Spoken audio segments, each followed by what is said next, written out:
The new CEO of Hertz says he will fix a problem that CBS News revealed months ago. Customers who say they were falsely arrested after the cars they legitimately rented were reported as stolen. Our consumer investigative correspondent, Anna Werner, has talked to several of these Hertz customers who were wrongly accused. Anna, good morning.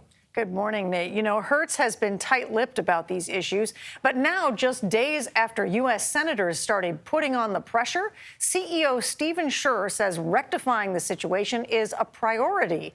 He promises to do right by customers not treated fairly. Scherr also admitted for the first time that some customers were wrongly accused of car theft. Here's how he explains it.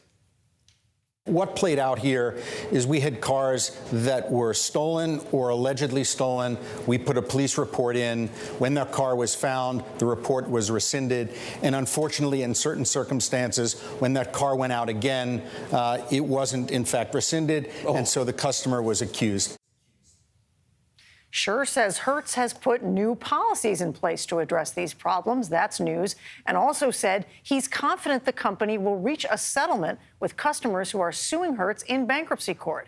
Now, the attorney representing those claimants, Francis Alexander Malafy, told us, "We shall see if Mr. Scherr's words were simply lip service to the street to shore up investor confidence and deflect from Congress damning their conduct, or if Hertz intends to make good on its promise."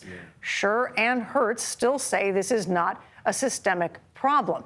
But keep in mind, there are still people actively being prosecuted who say that false police reports were filed against them. Yeah. And you have the CEO acknowledging that that did happen in some places. I think the conversation now centers around do right. What does he mean by doing right by those customers? Right. And there is no settlement yet, right? So the question is, how will this get resolved? When will it get resolved for those customers? And what happens to the people who are actively being prosecuted? Because in the past, Hertz has said, it's not our job to pull back these police reports.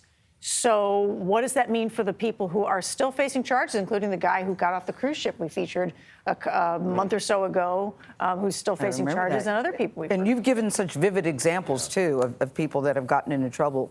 We see Mr. Scherr on TV. Wouldn't you like to talk to him, Anna? I would. I've put in that request. Yeah. I have not heard back. We'd very much like to sit down with him, get his perspective, talk to him about these issues, and hear what he has to say. He's new to the job, right? Yeah, he's been there about a month. And you're friendly. I am friendly. And this is another example of investigative reporting, creating change, necessary change. So thank you. Well done. Thanks.